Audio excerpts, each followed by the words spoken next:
Have you ever felt like your mind was a problem not because it was wrong, but because it saw too much? You did not say anything offensive, you did not act superior, you just existed, and somehow that was enough to make people uncomfortable, dismissive, cold. The smarter you became, the more the world seemed to turn away, not with hatred, but with subtle punishment, isolation, awkward silence, mockery, disguised as jokes, opportunities that disappeared without reason. You thought it was you, that maybe you were too intense, too complicated, too serious.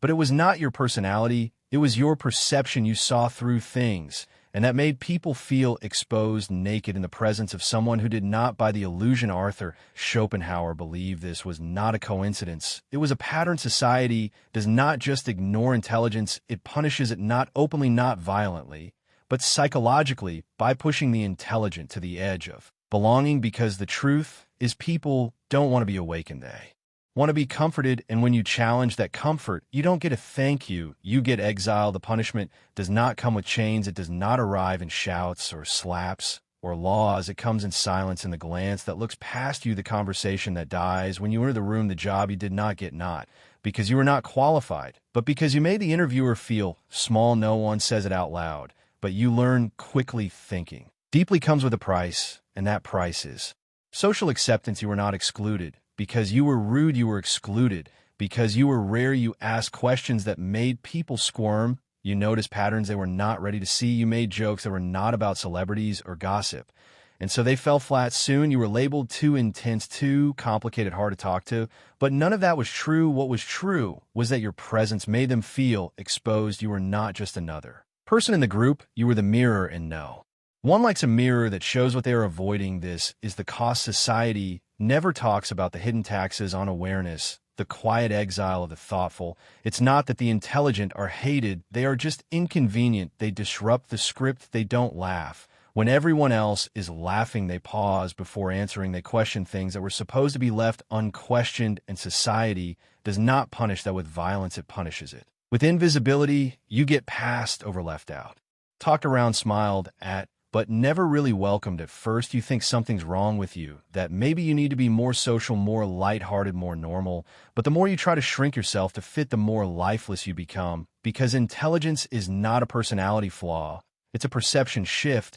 And once you see the world differently, you can't unsee.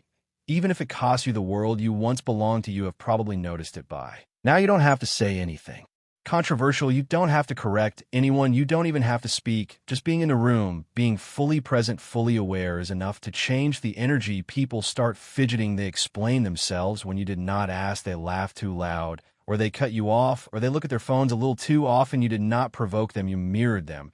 And that's what made them uncomfortable. Psychologists call this the mirror effect. It happens when someone's presence reflects back what others are trying to avoid in themselves. You became the subconscious threat, not because you attacked their beliefs, but because your existence questioned them, because your curiosity highlighted their complacency, your depth exposed their surface, your restraint revealed their insecurity. Most people are not ready for that kind of reflection. They don't want to see their intellectual laziness. They don't want to feel how little they've questioned their lives. So they label you. Instead, they say you're arrogant, cold, aloof. But what they are really saying is, you make me see something in myself that I would rather avoid. This is why even your silence is misread. You're not withdrawing, you're observing. But they interpret that as judgment because they can feel the difference. They know at some level that you see more than you let on, and nothing terrifies the average ego more than being seen. Clearly, the mirror you hold up does not flatter them. It does not lie, it does not play along. And so they resent you for it, not openly, not consciously, but deeply, and that resentment shows up in 1,000 subtle ways. In the friends who drift, in the coworkers who compete, in the family members who dismiss your thoughts with a smile and a shrug. You're not being punished for being wrong. You're being punished for seeing too clearly, for being what Schopenhauer called a heightened consciousness in a sleeping world. And the more awake you are, the more your very presence becomes a challenge, not because you said anything, but because the mirror you carry is impossible to ignore. You were born into a system that was not designed for truth. It was designed for survival, and for most of human history, survival did not depend on being the smartest. It depended on being accepted by the tribe. Thousands of years ago, being exiled from your group meant death, no food, no shelter, no safety. So the brain evolved a priority system, belonging first, truth later. If at all, this wiring still runs your biology, even today in modern cities with grocery stores. And door locks your brain still treats rejection like a life-threatening event. That's why people fear intellectuals, not because they hate intelligence, but because intelligence threatens social cohesion. It disrupts the unspoken agreements that hold the group together, introduces questions where there were once shared beliefs. And for the tribal brain, that kind of disruption feels like danger. When you bring up something too deep, too real, too far outside the script, it doesn't matter. If you're right, it matters. If you fracture the harmony, and in tribal logic, the one who causes discomfort becomes the threat, even if that discomfort is just a new idea. This is why society has a built-in rejection mechanism. For anyone who thinks differently, it's not about facts, it's about the fear center of the brain, the amygdala.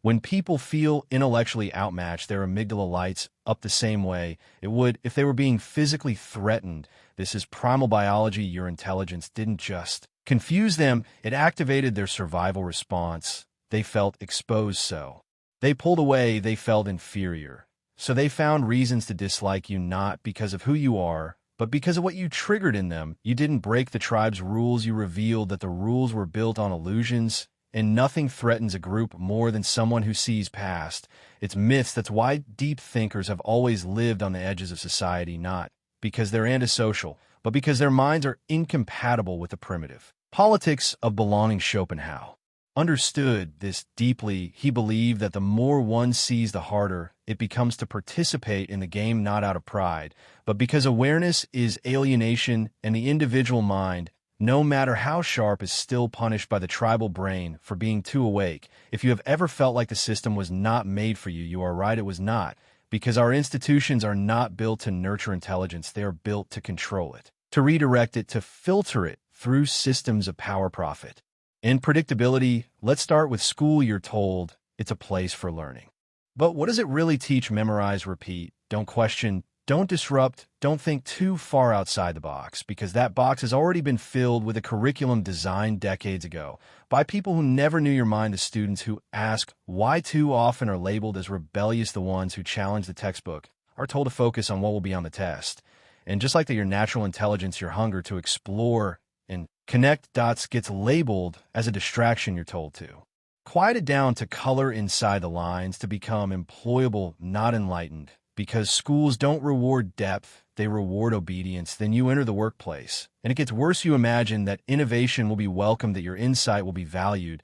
But the moment you start to question how things are done, you're seen as a threat to culture. The employee who plays the game, nods in meetings, and avoids tough conversations, they get promoted. Meanwhile, you, the one who sees inefficiency, who proposes better systems, who refuses to blindly agree, you're told to soften your approach, to read the room, to be more flexible, not because you're wrong, but because you make the comfortable uncomfortable. In most companies, conformity is safer than brilliance.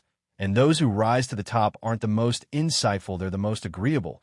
And then there's politics, where charisma is king, where speaking simply, loudly, and with absolute certainty wins more followers than speaking truthfully. The politician who speaks with nuance, who explores uncomfortable truths, who admits the complexity of real problems, is seen as weak, indecisive, or too intellectual. Meanwhile, the one who smiles, repeats slogans, and tells people what they want to hear gets elected. Because the system doesn't reward intelligence, it rewards emotional comfort. You're allowed to be smart as long as your intelligence serves the script, as long as you keep your truths marketable, digestible, safe. But the moment your thoughts threaten the status quo, the moment your depth reveals the cracks, you're labeled as difficult, as dangerous, as not a team player.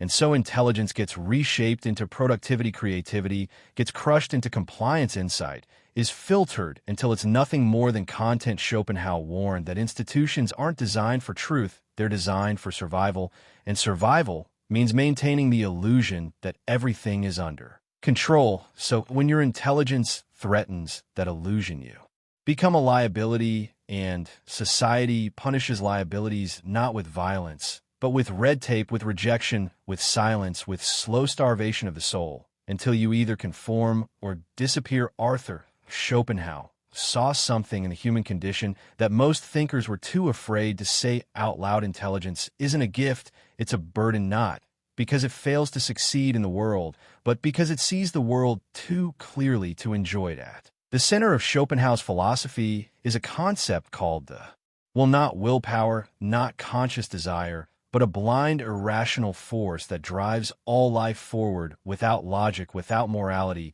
without care for truth. To Schopenhauer, the average person is moved by this will to live a primitive hunger for pleasure, comfort, status, and survival. It fuels ambition, it fuels reproduction, it fuels the need to chase, to climb, to consume. And this will is so powerful that most people never stop to question it. They marry without reflection, work without purpose, chase goals.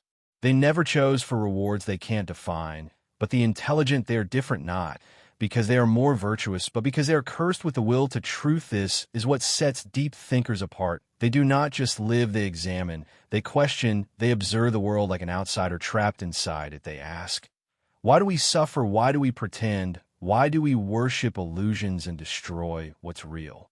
And with each answer, they become more aware, more awake, and more alone, because to wake up from the dream is to realize how many others are still sleeping and how deeply they resent being disturbed. This is the curse. The will to truth doesn't bring peace, it brings pain. It strips away the comforts that others live by. It reveals the emptiness behind tradition, the cruelty behind culture, the absurdity behind ambition. Most people seek to be soothed. The intelligent seek to understand, and that difference creates a wall between them. The will to live says, hide from what hurts. The will to truth says, look even if it breaks you.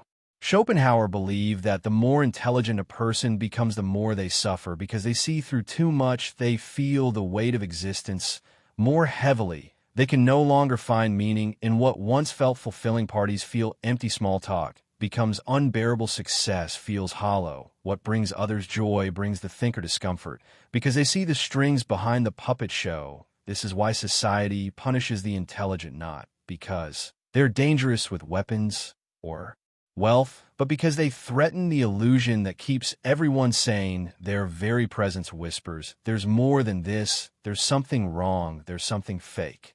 And those whispers are unbearable in a world addicted to comfort. So the will to truth isolates you, it pushes you to the edge, it strips away your ability to play pretend, and in that exile you are left with only one choice. Do you numb yourself back into the dream, or do you keep walking knowing that truth will cost you everything the world calls happiness? Schopenhauer's answer was clear. Let the world sleep. Let them worship their illusions. But you must see, even if it breaks you, because the only life worth living is the one not built on lies. Maybe you have spent years wondering what's wrong with you, why you struggle to connect, why conversations feel forced, why you feel like an outsider.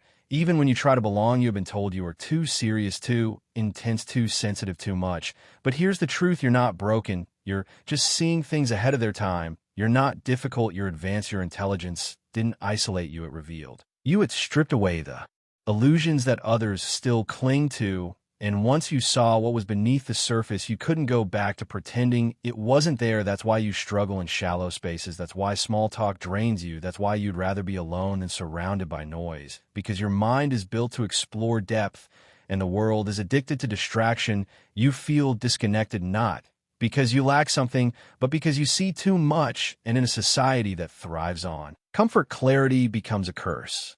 But this curse isn't yours alone. History is filled with minds that were too far ahead to be embraced in their time. Socrates was executed for asking too many questions.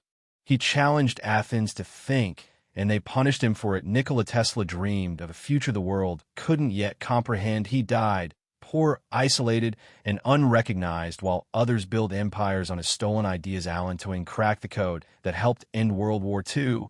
And yet society destroyed him because he didn't fit into their definition of acceptable. Hypatia, a woman philosopher in ancient Rome, was murdered by a mob for teaching rational thought because her brilliance threatened religious power. They weren't celebrated, they were silenced, not because they were wrong, but because they were right too soon. And maybe so are you. The loneliness you feel isn't a sign of failure. It's a sign of perception. You weren't born into the wrong world. You were born into a sleeping one with eyes wide open. You were never too much. You were just advanced.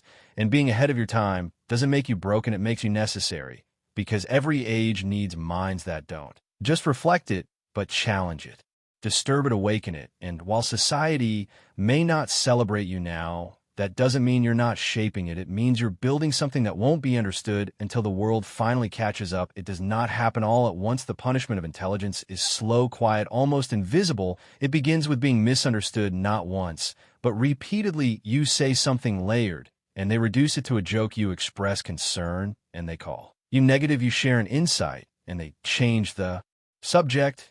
And eventually you stop sharing, you shrink your words, you censor your thoughts, you smile. When you're bored, you laugh at what doesn't move you, not because you want to fit in, but because you're tired of standing out and getting nothing but silence in return. This is how it starts, with one quiet moment of being unseen, then another and another, until you begin to wonder, maybe it's me, maybe I'm too much, maybe I'm the problem, maybe I should say. Less think, less be less. That's the cruelest part of this kind of punishment. It doesn't come from a courtroom. It comes from a mirror warped by repetition. When the world responds to your depth with dismissal, you begin to question the depth itself. You begin to doubt what once felt like clarity. You begin to believe that silence means insignificance, but it doesn't. The silence is not a judgment of your value. It's a measurement of the room's depth, and sometimes you're just in shallow rooms. Schopenhauer understood this kind of isolation. He saw how society conditions people to fear what makes them think and embrace what helps them forget. He knew that the more you see, the harder it is to feel seen, because intelligence isn't just knowledge, it's awareness, it's sensitivity to contradiction, to falsehood, to the weight of things unsaid. And that awareness can feel like a curse when you're surrounded by those who have no desire to notice what you can't ignore. It creates a fatigue, not of the body, but of the soul, a weariness from conversations that never go deeper than the weather, a loneliness that persists even in a crowd, a quiet grief for connections that never quite happen. But you're not alone in this loneliness. You are not weak for feeling the weight of silence. You are not lost because you struggle to be understood. You are feeling the emotional toll of a mind that sees in a world that turns its head. And while that toll is real, so is what it means that your pain isn't proof of failure. It's proof of perception. Society does not hate intelligence, it fears it until it's too late to be threatened by it. This is the great irony. Schopenhauer understood genius is punished in life and praised in death. While you breathe, your thoughts are dangerous, your questions are disruptive, your clarity is a problem. But once you're gone, once your voice can no longer challenge the system, you become a legend, a quote, a safe piece of history stripped of its original danger. Galileo was silenced and imprisoned for challenging the church with scientific truth. Now his name is celebrated in textbooks and was dismissed as insane. His ideas too dark, too radical, too unpalatable today. His philosophy shapes psychology, literature, and ethics. Van Gogh died broken, alone, a madman, with paintings no one wanted. Now those same works are worth hundreds of millions. Hypatia, one of the greatest minds of ancient Alexandria, was torn apart by a religious mob, not for any crime, but for the sin of being too intelligent, too independent, and a woman unafraid to think. What do they all have in common? Their intelligence became safe only after it stopped being active, only after the world no longer had to deal with the disruption they caused while alive. Because genius in the present is inconvenient, it forces reflection, it demands evolution, and people don't want that, not until time dulls the edge and makes the truth feel distant, less like a threat and more like a story. That's why society romanticizes intelligence after it's no longer dangerous. When it can't expose anyone, when it can't hold up a mirror, when it becomes a statue, not a spark.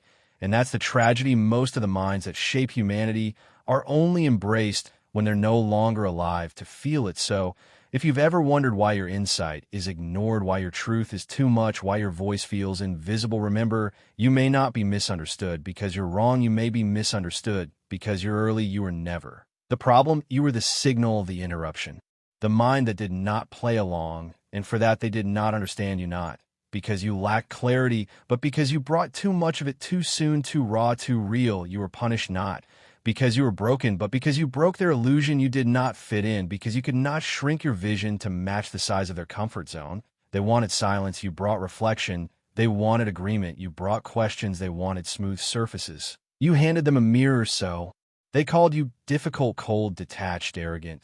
But they were not describing you. They were describing their reaction to you, their fear of being seen, their discomfort with being asked to think, their instinct to reject what does not validate them. And in that reaction, you learned something painful. But essentially, you were never just rejected. You were revealed. You did not lose people. You lost mass. You did not get left behind. You simply stepped ahead. Because intelligence is not neutral. It doesn't sit quietly. It shifts energy. It challenges hierarchy. It pierces through polite lies and names what others refuse to see. That's why the punishment comes not from malice, but from fear. And when you understand that, when you stop seeing their rejection as proof of your failure, you begin to reclaim your power. You start to see the silence differently, not as an absence of connection, but as a boundary your mind naturally creates in a world that's not ready. But readiness doesn't matter, because your voice was never meant to make people comfortable. It was meant to wake them, to disrupt, to cut through the noise with something real. So don't soften yourself. Don't dim your clarity to fit into rooms built for shadows. You were not made for easy acceptance. You were made for truth, and truth by its nature is rarely welcome until it's needed. So walk forward, not with bitterness, but with understanding. You are not the outcast. You are the outlier, the mirror, the threat society pretends not to need until everything collapses. And when that time comes, don't say, "I told you so." Just keep thinking, keep seeing, keep being exactly what you are, because what they call punishment was always proof of your power.